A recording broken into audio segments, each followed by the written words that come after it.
Vienna, Austria, the city of tradition and home to the greatest composers in history, such as Wolfgang Amadeus Mozart and his most productive period, Ludwig van Beethoven, who wrote his Third Symphony here and changed residence some 69 times in this town, Haydn, Schubert, Brahms, and Schoenberg. The list goes on. Vienna is music.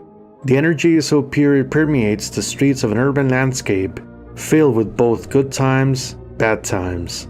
The legacy of orchestral works that have influenced the world's collective mind creates a very special setting for any rock and roll band that dares to step into this heritage of centuries of excellence.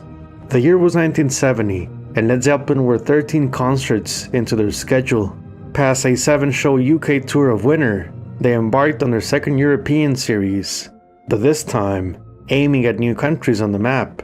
Europe, March 1970, saw first ever visits of Scotland, Finland, Switzerland, Germany, although it wasn't their first time as they performed a radio show back in 1969. And our topic for today, Austria. The band's second album was a monster hit and expanded their momentum to new heights with 5 weeks at the #1 position on Billboard's 200 list. Playing shows in Europe was a right move before embarking on a 25-date US tour in the spring and later taking some time off in May for their Bronner Cottage writing sessions. Austria was the 8th stop on Led Zeppelin's 11-date European tour. The chosen venue for their March 9th concert was Vienna's Konzerthaus, a concert hall made possible on the premise of hosting several spaces for performances where the old Musikverein, built in 1870, was deemed too traditional. Just to give you an idea, Gustav Mahler's 9th was premiered here in 1912. Construction for the new site began in 1911, and it opened its doors in 1913, a year where Stalin, Hitler, Trotsky, Freud, and Gustav Klimt were all living in Vienna. The Konzerthaus concert hall had a long tradition of classical music, with the Vienna Symphony Orchestra one of its premier residents. The Great Hall, with a capacity of 1,800 seats, was reserved for big shows, and featured an organ installed in 1913. Konzerthau's popularity exploded in the 1950s, past the occupation by American, British, French, and Soviet forces. The Austrian State Treaty of 1955, declaring the country's neutrality, set the proper conditions for international artists to perform in Vienna. The period of 1954 through 1959 had 87 concerts with names like Oscar Peterson, Ella Fitzgerald, Dizzy Gillespie, and Stan Getz. The 60s had very few events until 1968, when it picked up steam with the likes of Ray Charles, the Mothers of Invention, the Horace Silver Quintet, the Supremes, and the Jimmy Smith Trio. 1969 was a Konzerthaus milestone with the Small Faces, Jimi Hendrix, John Mayall, The Nice, Chicken Shack, 10 years after, and jazz legend Thelonious Monk. By the time Led Zeppelin was scheduled to perform, there had just been one show on January 22, 1970, with John Mayall. Konzerthaus Vienna was in close proximity to both Mozart's and Beethoven's last apartments before leaving this earth. Logistics-wise, it was a strange European tour for Led Zeppelin, with a show in Scotland, then moving up to Scandinavia, and later traveling down to Montreux, Munich, and Vienna. We can tell these were the early days of the band, with everyone willing to travel such long distances. Let's take a look at their setlist for Vienna. Opening track We're Gonna Groove was the standard choice for 1970 at 41 times. 3 cuts from their debut album added a blues explosion that boosted their word-of-mouth publicity. White Summer was Jimmy's personal showcase since 1968, and it would remain this way until April 1970. Heartbreaker and Moby Dick were both premiered in late 1969 and quickly became crowd favorites. Thank You and future Zeppelin III hit Since I've Been Loving You were recent additions to the set, both premiered at Birmingham's Town Hall on January 7th, 1970, on their most recent winter UK tour. In essence, the show at Konzerthaus Vienna carries the vibes from Royal Albert Hall, taking this intention on the road in Europe. Fun fact, every show on this European tour featured Whole Lotta Love except for Vienna, but stick around for the concert summary for a nice musical surprise. Now ironically, Whole Lotta Love ranked number 2 on the Austrian hit singles chart, with the Beatles single Let It Be released on March 6th, coming in third. I'm sure the Konzerthaus audience was a bit disappointed in Zeppelin not playing their monster hit. The band's gear included rentals such as one Hammond organ and Leslie speaker, plus Marshall cabinets and amplifiers. Bonham played his Ludwig Maple thermoglass kit. Robert Plant wore the same outfit from Munich the night before, and for some reason it reminds me of the purple vibes of 1977. Jimmy Page had the same pink suede pants that can be seen in a lot of dates for 1969. Now his shirt is the same from the band's KB Holland date some 9 days before, on February 28, 1970. So let's go right into the music and a case of the Mondays. Monday, March 9th, 1970. The same day when President Nixon revealed US military involvement in Laos, as previous American casualty reports stuck to Vietnam only. But there was one unfortunate passing, with US Army Captain Joseph K. Bush Jr., who died when his helicopter was shot down. In the music news, Crosby, Stills, Nash & Young's Deja Vu was just 2 days away from being released. Enjoy the show.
everybody feel all right?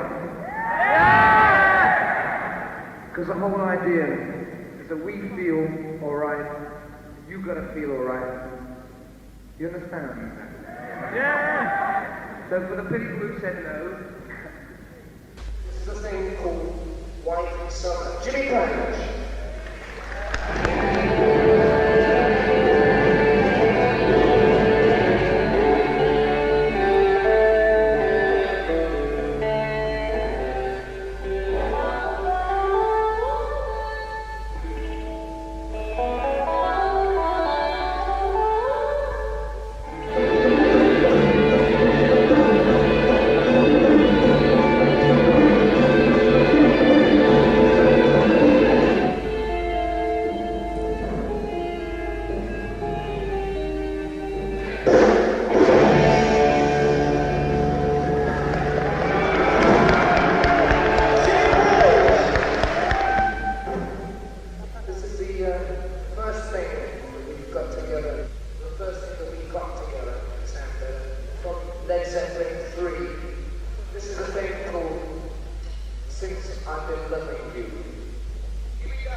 Past Led Zeppelin's March 9th show at Vienna's Konzerthaus, it was a turn for Fleetwood Mac on March 25th, promoting their latest album, Then Play On.